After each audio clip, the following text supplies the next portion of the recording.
Hello, traders.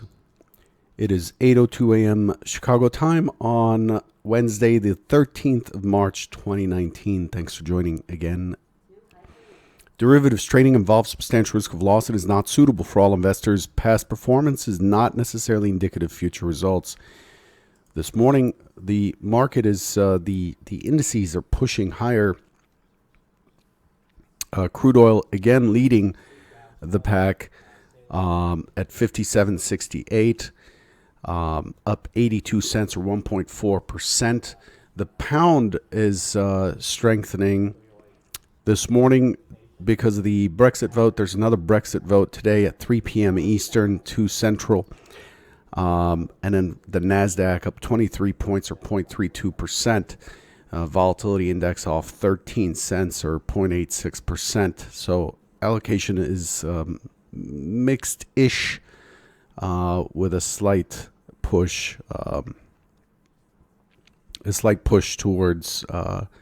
towards risk on. In terms of what we've got coming up today, we do have construction spending at 10 Eastern, expecting 0.4%, and crude oil inventories for oil traders expecting 2.824 million. The prior 7.069 million. Quite a big surplus last time. Gasoline came up with a big draw last time, expecting a draw again.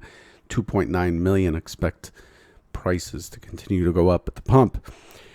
Other than that, again, the no-deal Brexit goes through a parliamentary vote today at 3 p.m. Eastern. And then this evening, we get China's industrial production year-on-year, pretty significant number. Retail sales as well.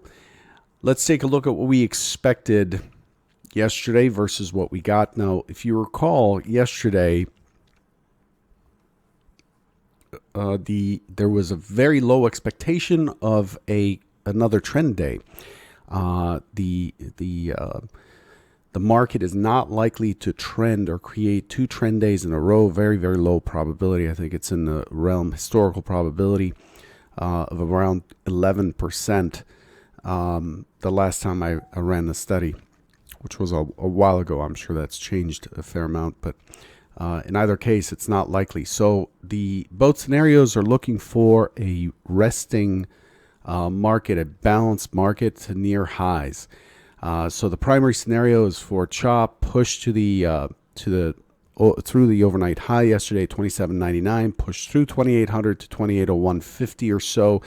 I was expecting it to go as high as 2805 and then to revert back. And then given where we are, the context of where we are, I really had an expectation of a push back into the range to bring us back to 2784, the point of control from Monday, which did not happen.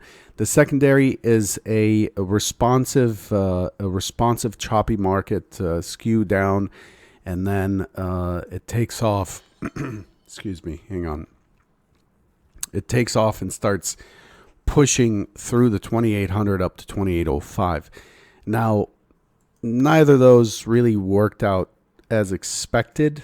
The key takeaway yesterday is that we're likely to be fairly choppy and balanced after a trend day. So that's what we got. We ended up with a gap zone between 27.91 and 27.89.50, point and a half. We did have an open auction on the open that broke to the upside. And remember, 27.99 was the overnight high, and that was the area I was watching very closely for a break before looking to short. And it could only get to 27.98.50 before it started rotating down. So I started to look for a short down here, which didn't work out as the market impulsed out of the IB high and extended the range up. I would be a bold-faced liar if I told you that over the last couple weeks it's been just an awesome read on this market. It isn't.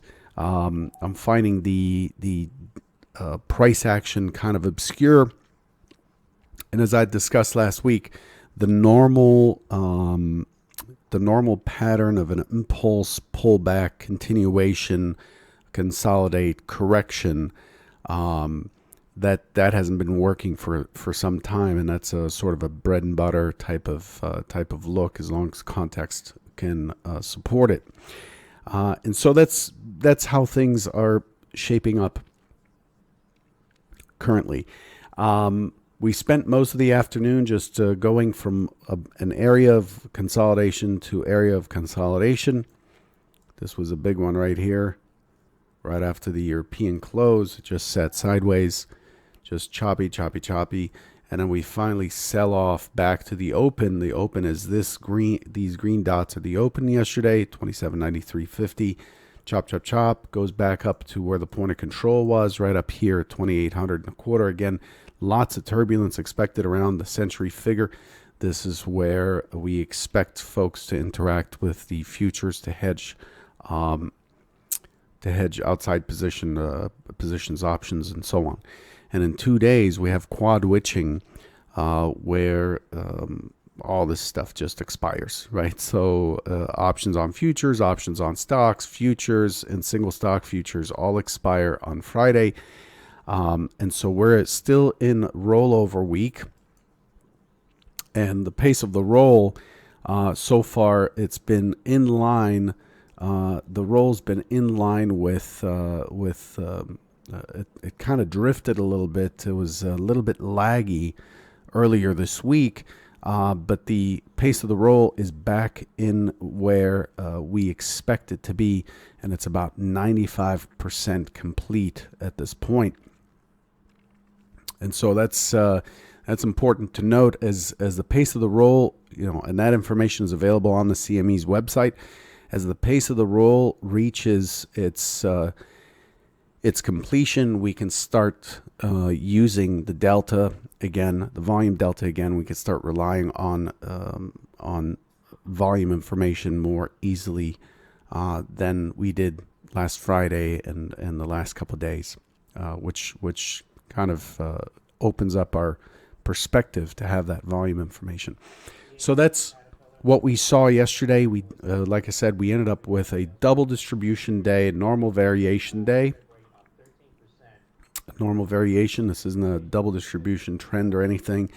So we ended up with two distributions, and the market tested both distributions on the close. It closed right in the middle of the IB, right on top of mid VWAP, with the point of control just below. So fairly balanced yesterday. Good fight to the upside above 2,800. Good fight below, but ultimately finished in the middle, right in the low volume node here. So that takes us into the overnight session. The overnight session continued the push down. We ended up dipping into the prior day's range. We got below 2789.50, which to me it seemed like it would pull back to the mid, consolidate here for a little bit, and continue lower, and it did not, because it just doesn't these days. It got above the mid, and with the European Open right around here somewhere, as soon as they got in, they've been buying and buying and buying. We have a very, very weak high. This is a very incomplete high here at 2806, with a very prominent point of control. If we look at it on the volume scope, let me show you that. Nope, that's not the volume scope. Wrong screen. Let me bring that back and pull this down. When we look at the volume scope, we see there's just a big battle here. Size trading. Lots of battle going on here with volume protruding pretty deep. It jumps from 500 from 53 lots at the high to 500 something to 4,000 immediately. So lots of battles throughout the range in the overnight session so far. Let's get that out of the way. Hang on. This is not behaving. All right. So that's what we've got. The overnight session has the volume's fairly in line with what we've recently seen. The range is pretty good. We are above 2,800, so we need to be mindful of that, and that's what we're coming into today. So, what are we looking at in terms of what we've got for today? Before we get into that, I really want to remind you again, a week from tomorrow, we're going to have Ira Harris, whom we thought had 32 years of trading experience. Turns out it's 42 years. He's older than I thought. But he comes in with a macro trading perspective, big picture perspective, and I'm very interested in that. It's an opportunity to pull us out of our tick drama every day, looking at short-term charts and looking at just the day-to-day. Ira tends to see things in a much wider lens, and I'm very interested in hearing about the process of how he puts together his scenarios or his models and then trades them. So that's on the 21st of March, a week from next Thursday. Please attend. So what are we looking for today?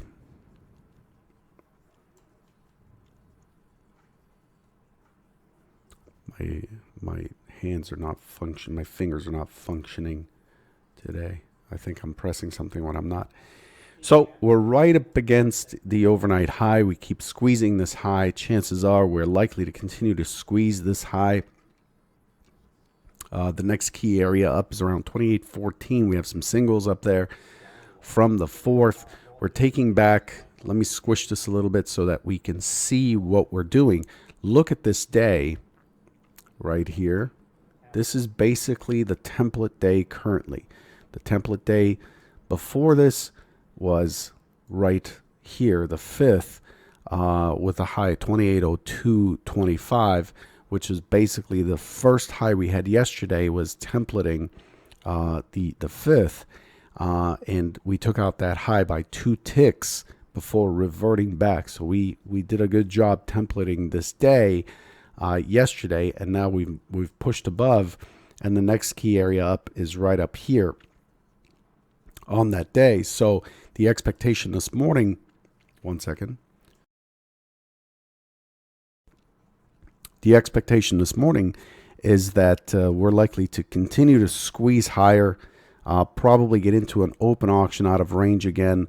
I do expect us to tag the prior range. I expect us to close the gap today with a high probability, potentially push down to 28.01, and then I'm looking for it to impulse up and then start to walk its way. There's not much that's holding us back. The action from the sellers yesterday and the day before is quite poor, actually. We do get rotations down, but the buyers are able to win back that territory in this tug of war pretty easily. So I expect this to continue in a choppy way to work its way up to 28.14 and a quarter. That would be the key target above. Of course, there are extended targets beyond there, but that's the main target. That's well within our close-to-close volatility, historical volatility currently, so it's well within range to be able to get that. The secondary is push higher, impulse down. Now, impulse is important because if it impulses down, then it's telling us something important. Impulse down. The problem with this scenario is that it can push into 2800, push into 2800, which is the value high, and poke through and come out, okay, and then start to rejoin to the upside, or it could push into the 2800, consolidate, and then start to flow through, which would take us back into 27.95. 27.95 would become the next target. And I know that's weird having two prongs to one scenario, but it's really hard to say whether it's going to, let's call that to be or not to be. It's really hard to determine which scenario is likely, but at a minimum, if I see an impulse down, I'm looking for short through the 2800 down into 2798.50 at first, and then a potential push to 2795. Those are the key scenarios for today. So that's what we've got. Remember, Friday's quad witching, and remember, please register for this Trader Spotlight. I think Ira has a lot to share. Go to ctpro/03219 or March 2019. IRA is the link. It's also linked in the description on this Trader Bite today or yesterday. Good luck today, and I'll catch you tomorrow morning. Take care.